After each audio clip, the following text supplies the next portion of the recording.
welcome to the Let's Get Gritty podcast with yours truly, Dr. India White. I am really thrilled to be here. You know, I experienced my first tornado this week. It was just super crazy, exciting. I'm just thankful to God that I did not have damage to my home. There was only like the backyard and, things were tumbled over. All my chairs were flipped. I mean, it was wild. We saw trees come in our neighborhood and all the big trees, many of them were knocked down. So it was kind of wild because, it was like my first time, but stay safe out there with all the weather changes because this is starting to get pretty real. I wish all of you guys the best wherever you're at when you're seeing this, especially those in the Louisiana, Mississippi area, later on this week.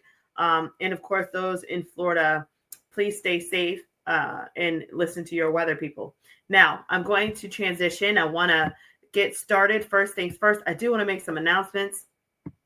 The Let's Get Gritty podcast with Dr. India White will be featured on Spotify, and you can also find it on all of my main social media platforms. So my social media platforms, Facebook is Miss India White, LinkedIn is The India White, Twitter is Indie Speak and Teach, Instagram is Indie238, YouTube is India White 123, and TikTok is Dr. India White. Blue Sky is Dr. India Grit, and Threads is Indie238. Thanks for following me. And if you're wanting to be a part of, my podcast, you're wanting to do some connections, just reach out to me. You can reach out via my website, www.india-white.com. It's a great way to schedule blogs, books, or to schedule me for a speaking or coaching event. I'd be honored to join you. I have a couple of events coming up. I have the virtual summit coming up with Melanie and the wonderful crew there. I also have Making Math Moments Conference, NCSM, NCTM in LA. I'm super excited about these wonderful events. Thank you to all of those that, in times past and now have put my name in the bid and want me to come and serve. Let's just continue to make it happen together. I also wanted to remind you guys of the Grit Mini Workshop. Thank you to Robert Kaplinski and the team of Grassroots Workshops. Check them out. They have great content on that site, not just my Grit Workshop. They have so many other things. Check them out and get a chance. Also, the Grit Academy. We are taking students for tutoring. If your school wants to partner with me, let me know. And we will be here for you. And so also remember the Grit calendars. As you're starting a new year, you're wanting to bring a Grit calendar in so you guys can hold yourselves accountable. I think that would be a great thing for you guys. So just keep that in mind as you're doing your planners. I also have Grit planners for you as well. So with that said, I want to now transition because we're talking about on my other podcast, we talked about reflection and how to have a gritty reflection, how to be, hold yourself accountable, how to really reflect appropriately, take care of yourself. It's part of self-care.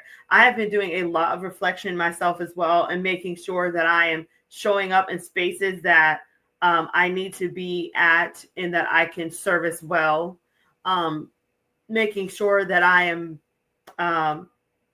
aware also of my ability and what I bring to each space. I think so many of us, we get tossed into the ocean of life and we're just trying to grapple through and find something to hold on to, find something to make it worthwhile. And in the process, we could struggle with a couple of things, whether that's imposter syndrome, low self-esteem, tolerating different forms of abuse because we don't know our worth. That's another thing too. That is very real. And so with that said, that makes me want to think about what can we do to continue to build self-efficacy. So today we're going to talk about building self-efficacy as a leader and of course in your students. I found a couple things online that I wanted to share. Now I did my research at University of Florida, go Gators, on self-efficacy. And I looked at Bandura's work. It's fabulous what he talked about. I mean, he was just ahead of his time.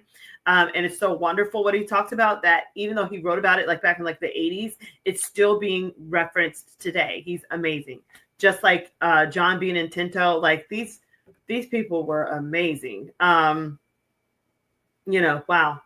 And so long story short, I want to talk a little bit about building self-efficacy and my tips for you on self-efficacy. So my tips to start out, whenever you're building self-efficacy, you've got to look at the facts. And I'm going to talk both teacher and student lens here. So, look at the facts as an educator, as a leader, of why you were selected to teach, to lead, to open that business, whatever it is.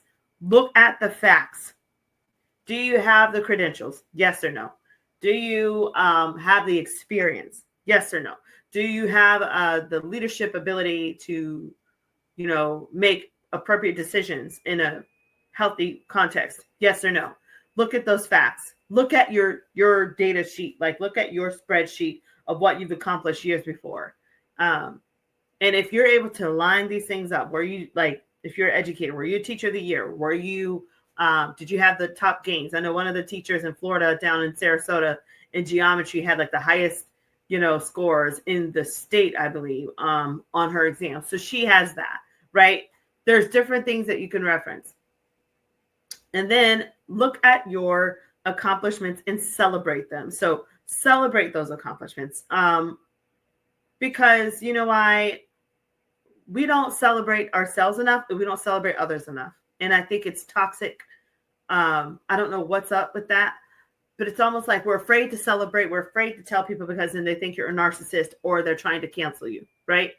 Or they feel like, oh, they don't feel like you deserve that. That's why people have been talking about give people their flowers. This is a trending thing. People deserve their flowers. So you need to give yourself flowers, and you need to not think that people are always going to want to celebrate you and give you your flowers, but you still need to celebrate your accomplishments anyway, right? You still need to pat yourself on the back. That's one thing I don't do a lot of. I really don't. And there was like almost a shame to pat myself on the back for different things. I don't know why. I don't know where that comes from, but it was almost like, yeah, you did it, now move out of the way, and I think that we need to be nicer to ourselves and nicer to those around us.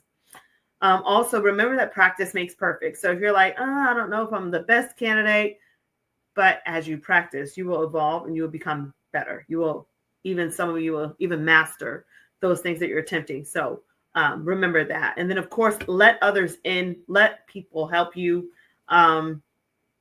Be vulnerable.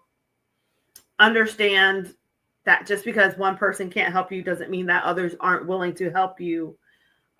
Keep a positive spirit, because you never know what's going to come out. I'm thankful for everyone I meet, but now it's like, I think I'm just in a season where I'm trying to really fulfill a laser focused purpose. And I need the right people on board, the right people on my team. I don't need everyone. I need the right ones. And I think that many of you feel that way too. Like, you're just tired of the fluff. You don't want any BS. You don't want any stupid stuff. You just want to get right down to business. Like, get the right people on that you can build with, that you can trust, people that are not fickle, people that don't betray you. Like, I mean, you know what I mean? Like, you need this kind of stuff to help you to build your self-efficacy. A lot of reasons why self-efficacy suffers is because you're in the wrong hands. You're around the wrong people. I remember I had a leader tell me, at the time, they asked me, they said, how old are you? And I was an assistant principal. And I was assistant principal over a high school. This person asked me, how old are you? I said, I'm 29. I was 29. And they responded and said, oh, you're way too young. You need 10 more years in the classroom. You shouldn't have gotten this position because you're too young. That's the kind of stuff I'm after, to say we have got to eliminate those types of voices that are in your ear, that are trying to hinder you, stop you, shut you down, choke you out, right? Some people will try to paint an image of you to make it look like you're not interested or you're not reliable, but the whole time they're trying to sabotage you with back office mess, right? So you've got to be careful who you're letting in your space and who you're working with, who you are leading with, to make sure that they're not trying to talk you out of your destiny or trying to talk you out of your abilities because they have issues. I'll never forget that. Like, the fact that this person told me I was too young to be a principal or assistant principal because I was 29 years old. I didn't know there was an age requirement to be a leader. I had no idea. You know what I mean? So it's just, that kind of made me upset a little bit now that I think about it, because then it makes you think, like, does that particular leader, do they judge everybody, based off their age? How fair is that? And why do they have the leadership position they have? Anyway, I digress. Now, I'm going to go back to talking about self-efficacy. And I want to remind you, maybe a way that you can incorporate this is by having a grit week.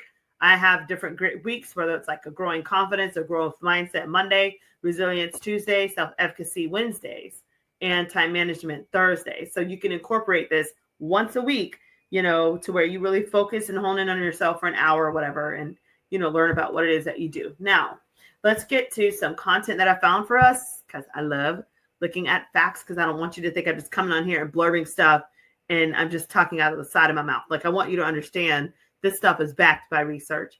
Do yourself, maybe you can, consider looking at Bandora's work.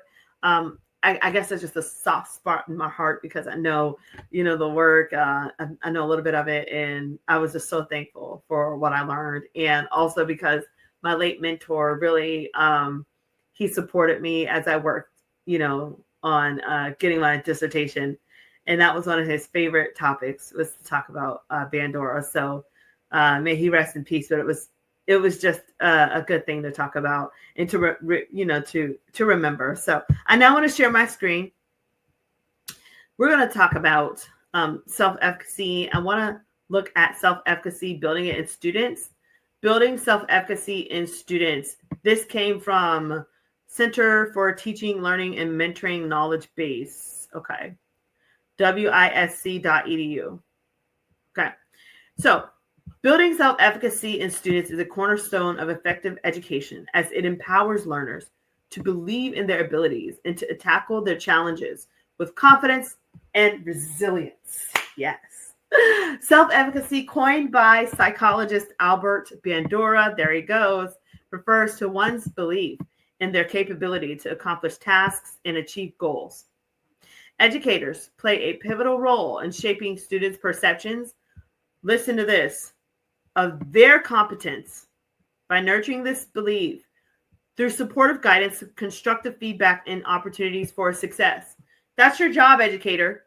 So if this is your job, I want you guys to think about that. You are there to shape a student's perspective of their competence by nurturing the belief through your supportive guidance, constructive feedback, and opportunities for success. Question, class. Can I build a student's self-efficacy if I'm constantly kicking them out of my class? If I'm constantly writing them a referral? Do you know the data shows that if a student gets written up, if they have over 3 zeros, the chances of them passing your class is not even higher than 70%. And then if they get kicked out of class, that starts to create that school to prison pipeline. And I'm going to be honest with you. When you get kicked out of class, it's almost as if you lose probably 70% of trust in that teacher. Something happens in the psychology, the psyche of people, of students in general. Put yourself in their shoes, for example. You're doing good in class. You're doing your multiplication tables. You're getting along with your friends. Something happens. Your teacher, maybe humiliates you, tells you to stop. You're doing well anyway. Then the teacher warns you again. And because there's not really a relationship built, it turns into lunch detention. Okay. You do the lunch detention. You're a little bit red in the face. You keep going back to class. You're doing your best. Not doing as well as you could, but you're doing the best you can. Something else happens. You get a referral. Okay. Stop. Now you have to go to either ISS, in-school suspension, or OSS if you did something really bonkers, right?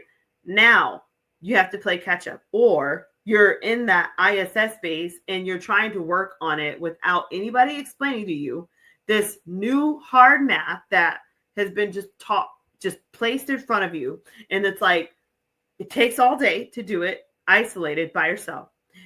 The one thing a student is thinking about is how they messed up. They're thinking about their friends. They're embarrassed. They're thinking about how they're going to return back to class and not feel weird, right? They're thinking about hopefully they're not going to be bullied because of what they did. Maybe they're thinking about how they can get things right with their teacher. Maybe they offended the teacher. They did something to the teacher.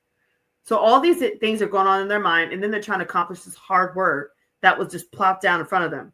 So then when they return back to class, now they're like, okay, well, how am I supposed to do this? How am I supposed to, you know, make things right and connect with my teacher? Things are awkward. I don't know, right? So then they get back in the class. The teacher gives them a look. I don't know how that teacher's personality is. So I want you to put yourself in the shoes of the student. How would you feel looking your teacher in the eyes for the first time after getting a referral and being sent out of their class? Do you feel comfortable? No. Do you have the same confidence as the other student? No, because you know that there was a violation. Then what happens? You're also afraid now that that teacher is going to keep targeting you, and there's going to be future violations because maybe the teacher doesn't like you, or maybe that was the first violation of the year, and so now the bullseye is on your back. So then what happens? If the teacher is not a mature person, or the teacher has a bias and they have other issues, okay, that teacher is not going to make that connection with the student. So then what happens is when that student comes back, laser focus, they're watching their every move because the teacher now feels like, I did my job. I have a sense of empowerment because I learned how to write a referral right. Good for me. Right? So the teacher, they get some type of sense of empowerment and sense of, I'm competent in my job because I correctly filled out a referral form and suspended the kid. Anyways, so then when the student comes back, the student feels awkward.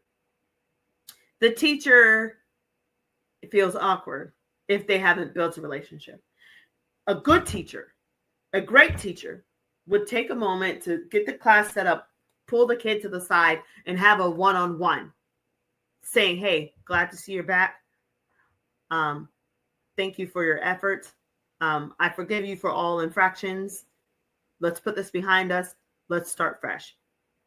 A teacher that needs some more training will not say anything to the kid. Let the kid come back in the cold environment, pretend like nothing just happened, and then look at that child and target that child and see what else are they going to do next so I can feel empowered as a teacher and write my next referral. And then that creates the school to prison pipeline. And this is why I cannot stand the referral system, because it's set up so many kids wrongfully that should not have lost their education, that should not have been suspended. But anyways, this is a rabbit hole. I'm going to get off of this. I'm going to digress because my passion is starting to show, because I just want justice for all of our students. But I say that because if you're really trying to build a student's confidence, you're going to have to work on building their confidence, especially when there's been a break in education. Listen, it could have been an innocent break. The kid could have gone off to a vacation and they came back after 3 or 4 days and they're swimming in this new math, this new stuff. How do you bring them back without making them feel weird or saying, I don't have time to teach you. I don't have time to deal with that because, you should have been here, or, I can't slow down because, the academic calendar, the curriculum guide just doesn't allow me. Okay, well, how do you bring that kid back and build their confidence? These are serious conversations and things that we need to start thinking about how we can do effectively as educators if you're really wanting to make a difference. That means it's going to take work from us. Can I say something? Please stop learning the referral system and letting that be your validation of you being a good teacher. It's not. A good teacher usually either doesn't write a referral or they have so many other positive reinforcements and ways, restorative practices, that they don't even think about the referral system. An effective teacher doesn't even learn. I remember my last couple of years, I wouldn't learn the referral system on purpose. Because when you write a referral as an educator, you're giving the principal all of the power. And guess what? The principal doesn't have time for a lot of that. So that's why it just ends up in this just mess. Now listen, if you're really trying to build your own self-efficacy as a teacher, you're going to have to learn how to have relationship building skills. You don't come with all this. There are so many different things out there. There are books on how to have hard conversations. There's books on how to have win-win solutions. There's books on emotional intelligence that teachers need to look at. Books on how to win friends and influence people, all this stuff. These are the first 100 days of school, right? By Harry Wong. There's so many different resources that we need to utilize. Like, take time, get your tea, your coffee, whatever, and sit down and read a couple chapters and make it make sense. watch some, YouTube videos, listen to some audiobooks, do something, but don't refer to the referral system. It's not helping. It's not helping. And so with that said, I think that, when you're trying to build self-efficacy, it's imperative that we do all that we can to build relationships with students. So I want to go back to that article that was talking to us about this. Cultivating self-efficacy goes beyond mere encouragement. It involves fostering a growth mindset, providing meaningful learning experiences, and scaffolding support to help students develop skills necessary to navigate academic and personal challenges. That means that we don't take that student's personal challenges as an offense, and that we don't take them and eat them up and chew them up and spit them out during happy hour, but instead we are intentional about how we can navigate through their issues and help them. And I'm going to tell you this, if you don't have an innate desire to help them, then education is just not the profession for you, because a part of our calling as educators is to help students and to help them get through these things, right? It's almost like they come to you with all their dirty laundry. You got to help them, right? Go through the different washing cycles and spinning cycles until they can evolve into, a productive citizen in society. So with that said, it's now talking to us a little bit more about self-efficacy and how it has shown that a positive learning environment can be crucial for whenever you're building self-efficacy among students of all ages. It says here, the results were validated and they were held consistent when re-examined later on different, look at that. That is pow, right? That's just it. So they're saying that although they had a study that was conducted on a group of students pursuing a particular subject, the results that they found about having a positive learning environment and needing that self-efficacy, they were consistent in when they were re-examined later on with the different age group. So look at this. It says students with a solid, I love this. Oh my, it says students with a solid self-efficacy, they feel confident about their learning abilities. They'll do well in assessments because they know that their teacher believes in them. They know they belong in the classroom and they know they've been set up for success. It's hard for a kid to feel like that if they're absent from class or they're being targeted or they don't feel like they have the support. Also, we have to be interested in taking part in classroom activities, being proactive all the time. Then use information efficiently to benefit their academic career. We have to help them to be motivated to adapt and apply to new lessons. Show strong intrinsic motivation, right? And how to learn from their mistakes and overcome hurdles. Now that's huge, because how can I learn from my mistake and overcome hurdles if I'm almost being punished and penalized and treated like I'm the villain, right? And then, of course, we can inspire students in their other ways of life and achievements. That's why it's important to go to their football games, basketball games, things like that. Now, how to best self-promote it in the classroom. Bandura talks about these things here. So they came up with some ways. Effective communication, honest feedback, a healthy environment. Look at that one. A healthy, stress-free, conducive learning atmosphere. Non-judgmental assessments, boom, and an engaging group activity that can make the learning environment more comfortable. That's what it's all about, guys. It says, as a result, students will feel less burdened and can communicate without any barriers. Many pedagogical studies have emphasized that group activities make students better team performers and foster a sense of self in them. And then modeling. Our teachers have a strong influence on students. Yes, they're like, I think John Hattie's work showed us that teachers are like the number one factor of influence on a student's academic ability. Okay, they become role models and students draw inspiration from them. Look at that. How can a student draw inspiration from us if they don't feel included or they feel like they're going to be suspended from our class? They can't. That's the answer. So, to instill self-efficacy in students, it's vital that the teacher and facilitators are also efficient. You better know what you're doing, guys, right? A student who learns from a confident and positive person will start building a firm trust in himself and reflecting on the positive energy he receives in the classroom. So I'm going to stop sharing that article. I really enjoyed that, and I enjoyed talking about this topic because it's an area of focus for all of us. Like, what is your purpose in class as an educator? You should be somebody that is building students up. Students should absolutely love you, remember you, want to be around you.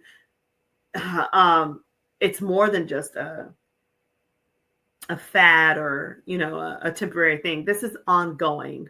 Okay. This is how you build a community. So then that makes me think, question. If teachers have this much influence, does that mean that maybe our teachers are also impacting the community? Think about it. If they're good teachers and they're really doing well by the community, then that means that the students are doing well and the community is doing well. It should be a good community. But if it's a community where suspensions are going off all the time, kids are getting arrested, kids are going through all this stuff, that makes me think, who's in the classroom? Just something to think about.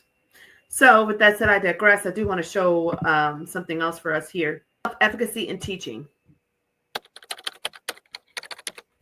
What is self-efficacy in teaching? Imagine walking into a classroom where the teacher exudes confidence, engaging every student with enthusiasm and clarity. This scenario is not just a product of experience. It often stems from a concept known as self-efficacy. But what does this term mean in the context of teaching? Self-efficacy refers to an individual's belief in their ability to succeed in specific situations or accomplish a task. In teaching, this belief can significantly influence how educators approach their responsibilities and interact with their students. I love it. The thing I like about it is it's all about doing what you can to bring out the better good in all of your students. So it's great that she's saying here, says here, contributes to a positive learning environment. And then it's going on. So let's skip up a little bit. Performance, but also student outcomes. When teachers believe in their capabilities, they tend to set higher goals for their students and are more committed to their success. I love it. This belief can lead to improved student engagement and achievement, as students often mirror the attitudes and behaviors of their educators. Several factors contribute to a teacher's self-efficacy. Past experiences, such as successful teaching moments or positive feedback from peers and students, can bolster this belief. Additionally, professional development opportunities and collaboration with colleagues can enhance a teacher's confidence in their skills. So that's pretty neat. And here's some tips also that they're sharing with us. So, some things to kind of keep in mind here. In conclusion, self-efficacy in teaching plays a vital role in shaping both the educator's approach and the student's learning experiences.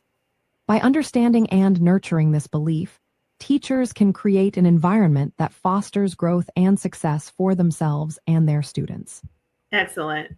So childhood zone education, give them their flowers. I'm grateful that they shared that with us. So, this is pretty interesting as we're talking about self-efficacy. And I really hope that when you're getting into education, it's more than just a paycheck, that it really is, you are molding the future generation and you're impacting families. And so I pray that all of us can do everything we can to rid of any hatred or any negative beliefs that we might have about children or different, demographic or linguistic groups, cultural groups, that all of that stuff be left outside at the door and cut off from your life completely, so that you can really embrace those that are coming through your classroom. Realize, if you can lead with empathy and compassion, really have mercy, you'll really get the job done. I think, there needs to be more mercy. It doesn't always have to be so black and white when it comes down to discipline. We need to start thinking about how to have restorative practice. I hope that principals and leaders can come up with a meeting with the admin team at the beginning of the year. How are we going to deal with the suspensions and the write-ups? Is everything have to be level 2, level 3, level this offense? And said, I hope that we can work towards having more mercy, realizing that you never know when you're going to need that kid in the future or their family. You never know what jewels they really will bring to society. So with that said, I hope that these guys can continue to build grit and build self-efficacy in all the people that you encounter. So let's stay in touch. Thank you so much for watching me today on the Let's Get Gritty podcast. We featured on the Spotify, in social media. You can follow me on social media. Miss India White is Facebook. LinkedIn is the India White. Twitter is Indie Speak and Teach. Instagram is Indie238. YouTube is India White 123. TikTok is Dr. India White.